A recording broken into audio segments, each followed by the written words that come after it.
stop. The trap is sprung.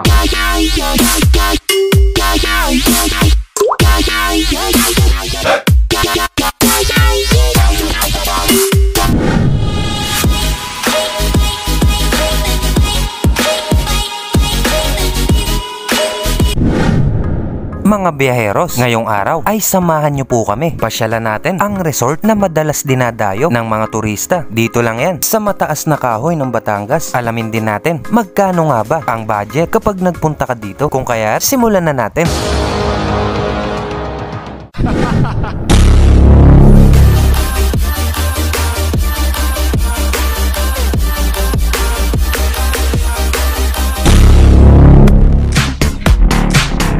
Mga biyaheros, ang daan natin ay sa SLEX. Pagkalipas ng 20 to 30 minutes ay mag-e-exit na tayo sa Malbar. At mula naman sa exit ay 10 kilometro na lamang, 15 to 20 minutes na biyahe. At dahil nga nasa Batangas na rin tayo, tikman na rin natin ang kanilang loming Batangas. Tara, kain muna tayo. Face in your face.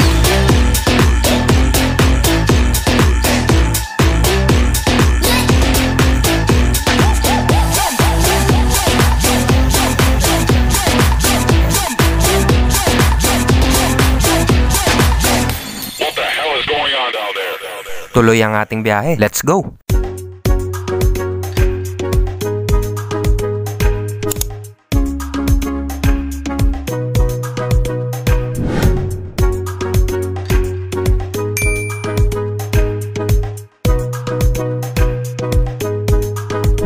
Nandito na tayo sa resort. 1 oras din ang biyahe mula Dasmariñas, Cavite.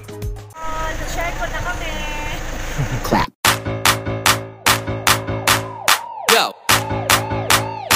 Bago tayo tumuloy sa ating accommodation, ay kinakailangan munang mag-sanitize.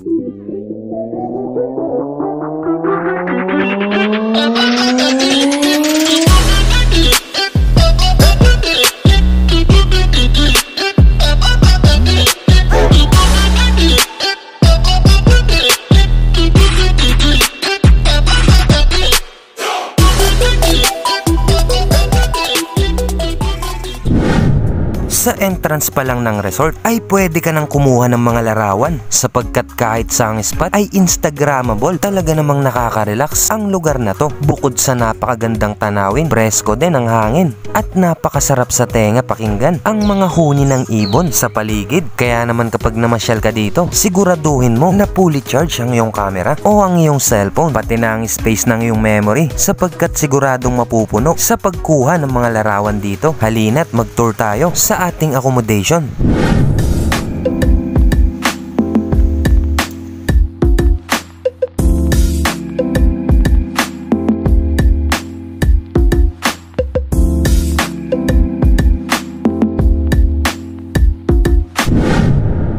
Ang tawag dito ay cabin at nagkakahalaga ng 5,000 pesos overnight para sa 8 katao o 8 packs. At kapag may excess naman kayo ay may additional na 450 pesos per head, pero hanggang 2 lang ang pupwedeng excess dito. Kaya naman kailangan namin ng 2 cabin sapagkat lahat kami ay 12. Ang isang cabin meron na itong 2 aircon, refrigerator, silipin natin ang kanilang CR at syempre meron ding TV at telepono na pwede kang tumawag para mag-order sa kanilang restaurant na COD o cash on delivery. Ayos. At isa pang kagandahan dito ay pwede rin kayong magdala ng pagkain o alak sapagkat dito ay walang corkage fee. Silipin naman natin ang pangalawang palapag. Ikaw ba ay mahilig magkape sa umaga? Ito ang the best na spot para sa'yo. Tara, silipin natin.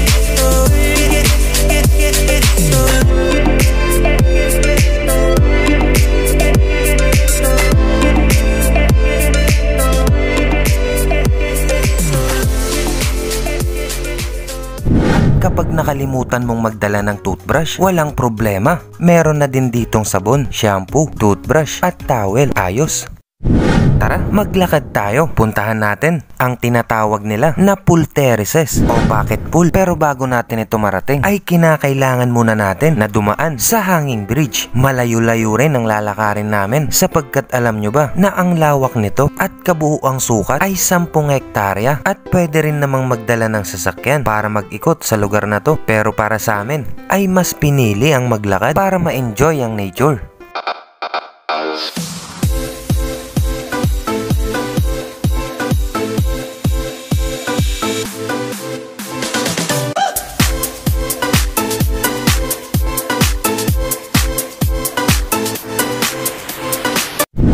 At kung ang trip mo naman ay adrenaline rush, ito ang bagay sa'yo. Ang zipline ay nagkakahalaga ng 350 pesos. Back and forth kasama na ang wall climbing. Nandito na tayo sa 11 pocket pool. Halina't mag-swimming na tayo. Let's go!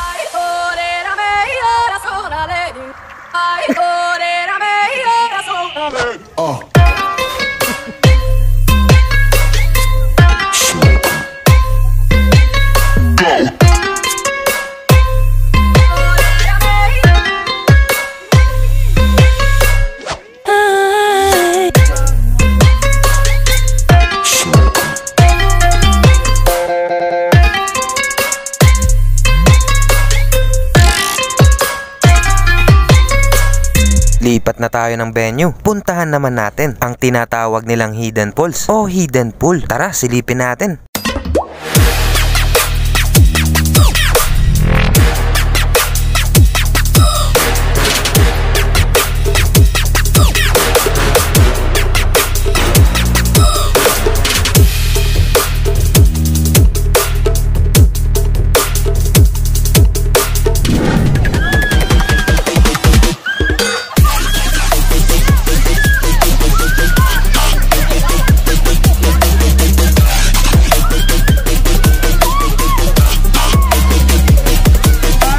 One, two, three, go! Wala,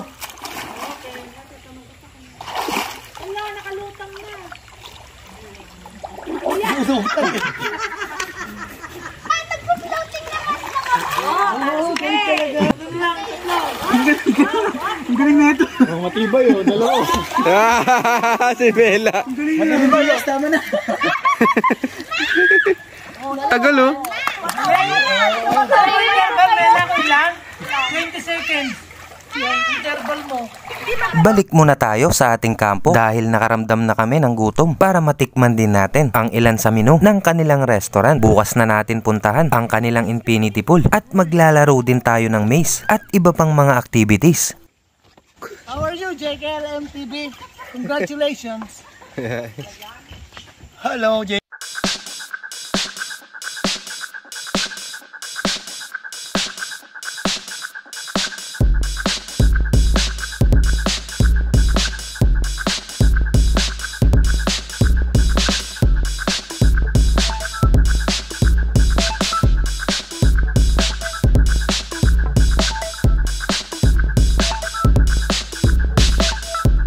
We have breakfast together.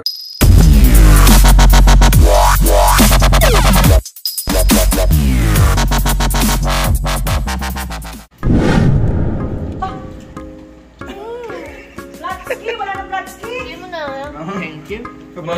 Akala ko bumili kayo sa atin. Dala. Hi, kain. Dandaran. Happy birthday! Sino may birthday?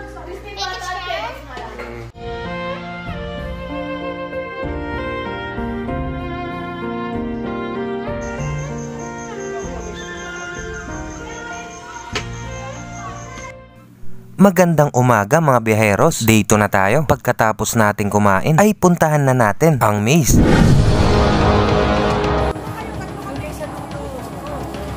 Nagkakalaman pa.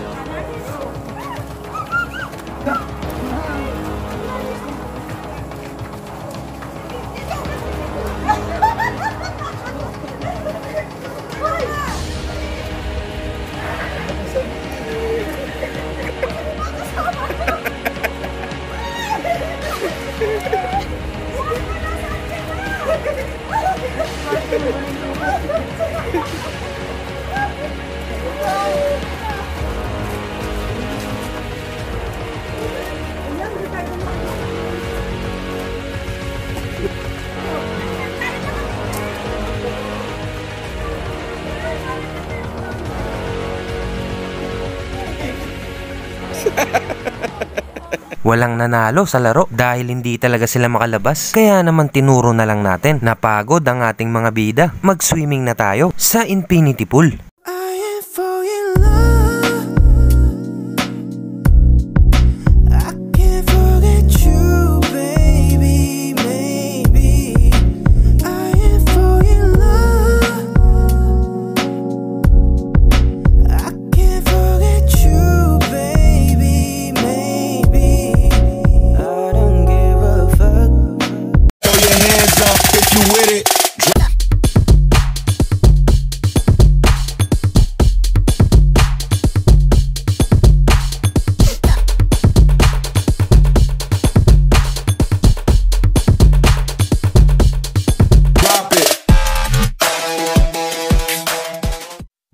Kaibigan, marami pong salamat. See you again on my next video.